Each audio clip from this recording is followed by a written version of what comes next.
Up to date channel के माध्यम से राष्ट्रपिता महात्मा गांधी जी की जयंती पर उन्हें शत शत नमन। सच्चे व्यक्तित्व अकेले ही सत्य तक पहुंच सकता है। गांधी जी के जन्म दिवस पर हार्दिक शुभकामनाएं आप तमाम भारतवासियों को। जैसा कि आप जानते हैं, महात्मा गांधी का पूरा नाम मोहनदास करमचंद गांधी था। उनका जन्म 2 अक्टूबर 1869 ईस्वी को गुजरात के पोरबंदर में हुआ था। उनके पिता करमचंद गांधी राजकोट रियासत के दीवान थे। गांधी जी की माता का नाम पुतलीबाई था।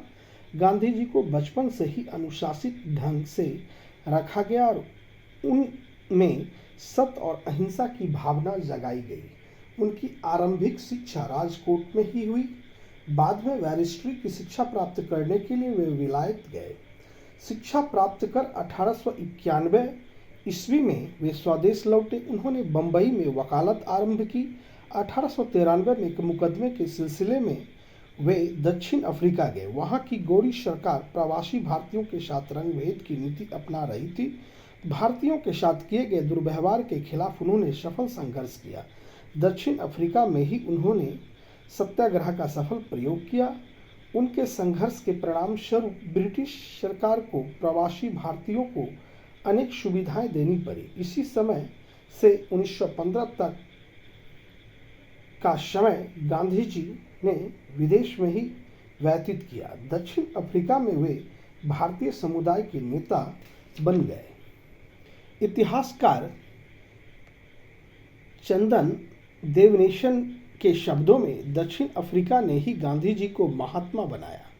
प्रथम विश्व युद्ध के दौरान 1915 में वे भारत वापस लौटे। युद्ध में उन्होंने अंग्रेजी सरकार को अपना समर्थन भी दिया। उनकी सेवाओं के बदले में सरकार ने उन्हें कैसर हिंद की उपाधि से विभूषित भी किया। 1916 में गांधी जी अहमदाबाद में साबरमती आश्रम की स्थापना की, जो उनकी गतिविधियों का केंद्र बन गया। पुनः एक बार गांधी जी का जन्म 2 अक्टूबर 1869 ईस्वी को हुआ था और आज 2 अक्टूबर के दिन हम लोग आज गांधी दिवस के शुभ अवसर पर हम अपने देशवासियों को सत्य और अहिंसा के पथ पे चलने के लिए गांधी जी के संदेश को स्वीकारते हैं और संकल्प लेते हैं। इन्हीं शब्दों के साथ पुनः एक बार गांधी जयंती की हार्दिक शुभकामनाएं आप सबों को, भारतवासियों को।